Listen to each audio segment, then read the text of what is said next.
अस्सलाम वालेकुम दोस्तों, सोलर पावर इजी ट्यूटोरियल्स की आज की वीडियो में 15 किलोवाट का ये जो सोलर सेटअप है जिसकी एक वीडियो हम पहले भी अपलोड कर चुके हैं। इसमें कुछ मज़ीद आपको मालूमात देंगे। 5 किलोवाट का यहाँ पे जो सोलर सिस्टम है वो हाइब्रिड सिस्टम है और 10 किलोवाट का जो सोलर सिस्टम है वो नेट मीटरिंग वाला सिस्टम है। तो 5 किलोवाट के सिस्टम के बारे में आज हम थोड़ा डिटेल में भी बात करेंगे और आपको बताएंगे कि 5 किलोवाट पे 3 एयर कंडीशन भी चलाए जा सकते हैं।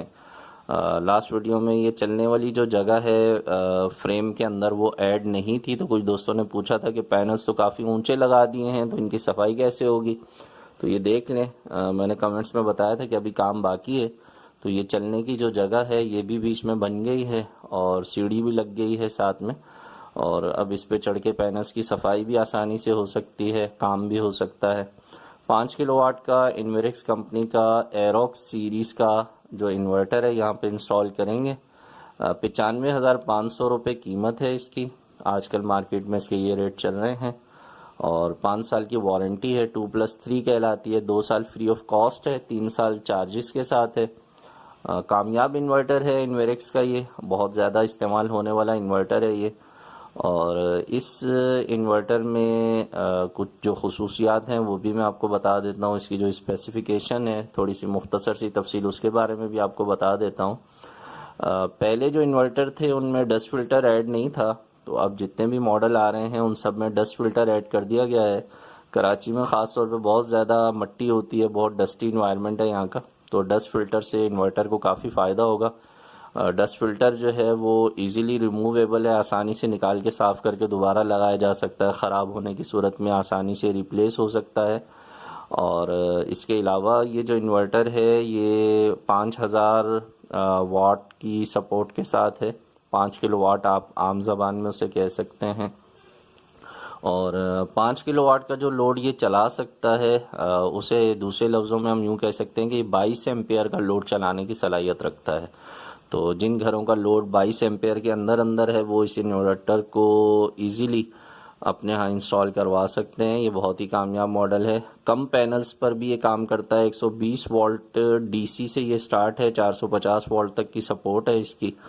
तो अगर आपके पास ज़्यादा पैसे नहीं हैं, पूरे के पूरे 14 पैनल आप इसके साथ नहीं लगाना चाहते, तो 6 पैनल्स के साथ भी, 8 पैनल्स या 10 पैनल्स के साथ भी आप स्टार्ट ले सकते हैं।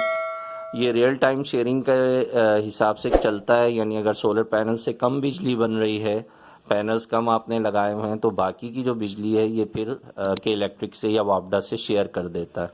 तो इस तरह आपका जो बिजली का बिल है उसमें नुमायां तौर पे आपको कमी महसूस होगी और कम पैसों के साथ भी आप एक अच्छा स्टार्टअप ले सकते हैं। अच्छा, ये जो इन्वर्टर है ये बैटरी के बगैर भी काम करता है, और अगर आपके यहाँ लोड शेडिंग का मामला है तो ऐसी सूरत में 4 बैटरीज इसके साथ ऐड की जा सकती हैं। 48 वोल्ट सपोर्टेड इन्वर्टर है ये। और जिस घर में हम ये लगा रहे हैं वहाँ का जो मेन डिस्ट्रीब्यूशन बॉक्स है वो काफ़ी पुराना था, खस्ता हाल था, तो हम नया डिस्ट्रीब्यूशन बॉक्स भी वहाँ पे ऐड कर रहे हैं। जो बिजली की कंप्लीट वायरिंग है उसे सेफ्टी के साथ यहाँ पर हम नया डिस्ट्रीब्यूशन बॉक्स लगाकर उससे भी कर रहे हैं। और एक और बात भी जहन में रखिएगा कि इन्वर्टर 22 एम्पेयर का लोड चलाने की सलाहियत रखता है, और इन्वर्टर पर जब वायरिंग की जाती है तो उतना ही लोड डाला जाता है जितना उसमें से गुजर सके। अगर उससे ज़्यादा आप घर में लोड चला रहे हैं और इन्वर्टर की ताकत कम है तो फिर ओवरलोड का ऑप्शन देके इन्वर्टर बंद हो जाता है। तो जब भी इन्वर्टर इंस्टॉल करवाएं तो घर की वायरिंग को इन्वर्टर के हिसाब से सेट करवा लें। तो प्रॉपर तरीके से जब वायरिंग होती है तो उसमें ज़ाहिर है सेफ्टी रहती है, तमाम चीज़ें जो है वो सेफ़ हो जाती हैं। इन्वर्टर भी ख़ास तौर पे जो है वो चूँकि उसमें मीटर से आने वाली बिजली ऐड हो रही होती है, तो अगर घर की वायरिंग में कोई प्रॉब्लम होगा तो ज़ाहिर है उससे इन्वर्टर को नुकसान पहुंचने का ख़तरा रहता है। तो अगर आपके यहाँ पुरानी वायरिंग है तो पहले उसे चेक करवा लें, अगर उसमें कोई कमी है तो उसे सेट करवा लें और फिर सोलर सिस्टम इंस्टॉल करवाएं ताकि सोलर सिस्टम को किसी भी तरह का कोई नुकसान ना पहुँचे। अच्छा, यहाँ पर एक और बात बहुत अहम है। बहुत सारे दोस्त ये पूछते हैं कि सोलर सिस्टम की इंस्टॉलेशन में जो कॉस्ट आती है तो उसमें क्या ये जो बिजली का काम है वो भी शामिल होता है? तो ऐसा बिल्कुल नहीं होता।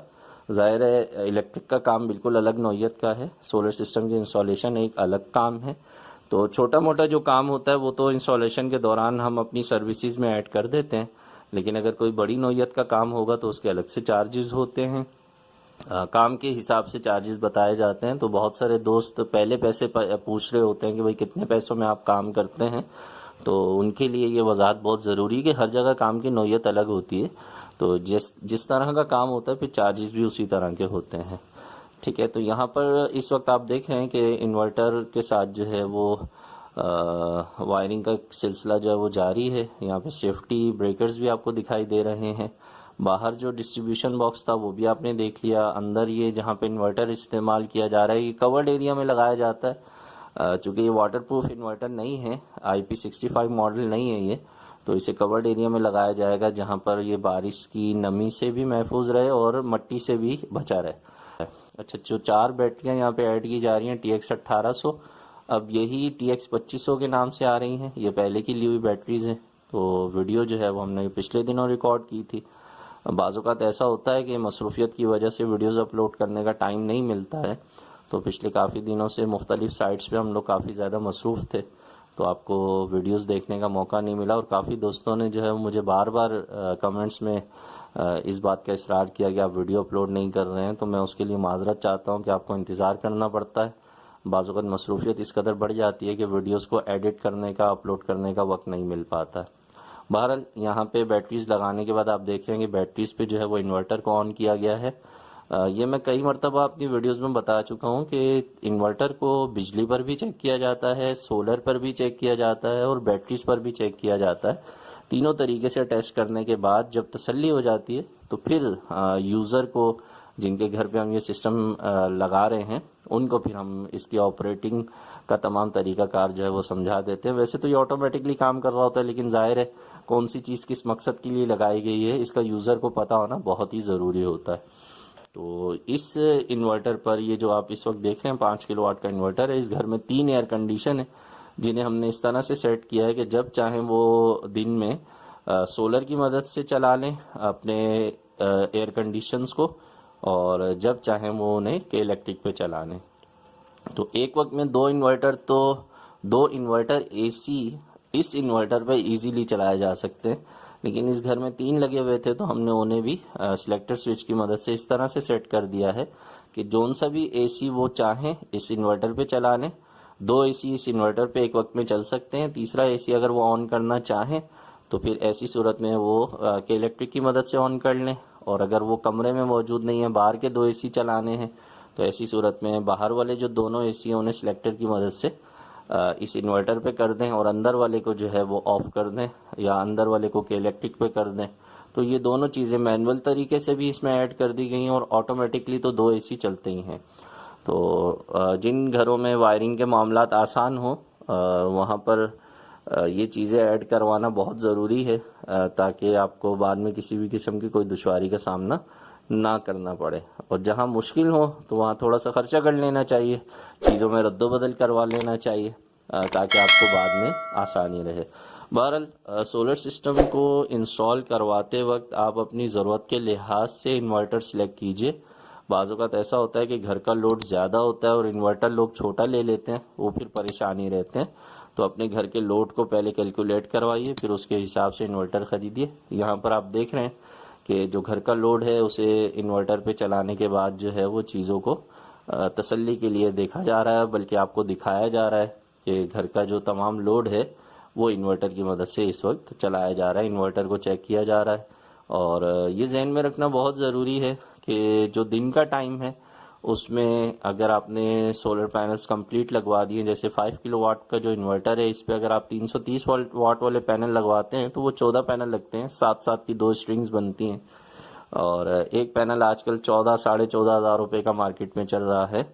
तो इस तरह यहाँ पर अगर 14 पैनल इसमें लगाए जाएँ तो इनकी कीमत तकरीबन 2 लाख के आसपास बन जाती है।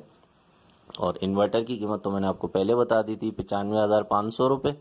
बैटरीज जो हैं वो TX 1800 का जो मॉडल है अब TX 2500 के नाम से, वो 26,500 की एक बैटरी चल रही है। अच्छा, सोलर पैनल का जो फीडिंग फ्रेम ऊपर हमने आपको दिखाया था उसके बारे में मैं आपको पहले मालूमात की वीडियो तो बता चुका था, कॉस्ट नहीं बताई थी। वो कुछ दोस्तों ने कमेंट्स में पूछा था कि कितनी कॉस्ट आई है टोटल सिस्टम पर। तो 48 पैनल्स का फ्रेम ऊपर डिज़ाइन किया गया है। उसकी जो टोटल कॉस्ट आई है वो 3,40,000 रुपये थी। अच्छा, ये अब आप देख रहे हैं 10 किलोवाट का चिंट का इन्वर्टर है और ये नेट मीटरिंग वाला इन्वर्टर है, 3 फेज़ का इन्वर्टर है ये। तो 10 किलोवाट का ये जो इन्वर्टर है इसके साथ जो सेफ्टी ब्रेकर्स है वो ऐड किए गए हैं। नेट मीटरिंग की जो पूरी वीडियो है वो इंशाल्लाह ये सिस्टम जब ऑन हो जाएगा तो फिर मैं अपलोड करूँगा। कराची में या पूरे पाकिस्तान में नेट मीटरिंग का सिस्टम इंस्टॉल करने के बाद उसकी परमिशन लेने में 3-4 महीने लग जाते हैं। तो जब ये ऑन हो जाएगा तो फिर इसकी टोटल जो कॉस्ट आई है और इसका टोटल जो ऑन करने के बाद घर का लोड चलाने का मामला है और जो ये शेयरिंग कर रहा होगा वो सारी चीज़ें इंशाल्लाह आपको उस वीडियो में मैं अपडेट करूँगा। बस ये वीडियो यहीं तक है। थोड़ा सा तबीयत भी साथ नहीं देती है, थोड़ा कुछ उम्र के भी तकाज़े हैं, तो आप दोस्तों की दुआओं का मैं बहुत शुक्रगुजार रहता हूँ। आप बहुत दुआओं से नवाजते हैं। बहरहाल अपनी दुआ में इसी तरह से याद रखिएगा। मिलेंगे नेक्स्ट वीडियो में। अपना बहुत सा ख्याल रखिए। सोलर सिस्टम ज़रूर लगाइए, अपनी बिजली खुद बनाइए और बिजली के बिलों से जान छुड़ाइए। अल्लाह हाफिज़।